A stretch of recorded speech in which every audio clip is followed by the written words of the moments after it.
Hey, as you can see, I'm here in my hut again. This time I'm in Devil's Kitchen Hike-In Campsite here along the Great Ocean Walk. This is my 7th campsite and therefore my last night in the forest. And tomorrow I hike 16 kilometers out of the Great Otway National Park. At the end of the road is the 12 Apostles, which is a large monolith that is standing out in the water. That is very popular among tourists and marks the end of this terrific adventure for me. I have to say I'm looking very forward tomorrow to having some real food tomorrow night and to sleeping in a warm bed. These are the simple pleasures after 8 days in the freezing cold.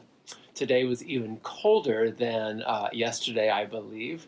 But it was a terrific walk today. I hiked 15 kilometers today, had some fantastic views, and then here I am again. I've come to really enjoy this time here in the evening when I arrive at the campsite. I get to use my Jetboil gas and burner here, which is what I use to cook all my food. But in this case, I use it to heat up water. And what I'm doing is I'm heating up water here. This is a butane canister, a small pot that I carry. There's a rainwater collection bin on here. I get water in here, and I'm heating up water so that I can have my tea and hot chocolate mixture. It's become a real joy to get a little bit of warm liquid into my belly after a long day of hiking. You can see some of the other things here that I carry in my backpack that have become very useful. Of course, there's the map itself. Also, I use a journal. I have a backup battery for my phone, and then I have a Kindle.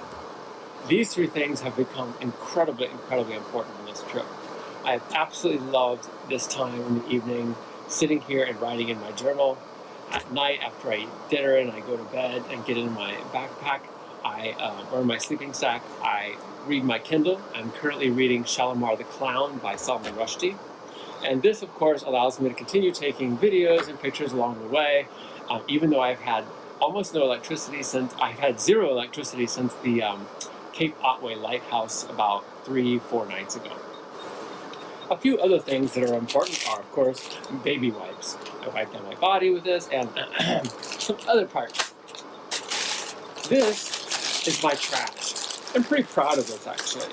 It's very small. Fits all inside of this medium-sized cereal bag that I obtained when I finished eating the cereal in it. Tonight, I'm having the last of my ramen noodle dinners, and this is a single packet of ramen noodles plus salmon in a flat pack. I had to look around for this. In the United States, you can get these pretty easily, but in Australia, they're not quite as common. These are foil packages that keep salmon quite safe, and it lays flat and allows pressure to be applied to it so I can stuff it into my backpack over here and really cram it in there. That with ramen noodles makes for a very delicious meal, though it may not sound like it. There's a couple of things that are really important when it comes to food. Number one, it's all about protein. When you put out the kind of energy that I've been putting out by hiking as long as I have each day, your muscles just need to rebuild.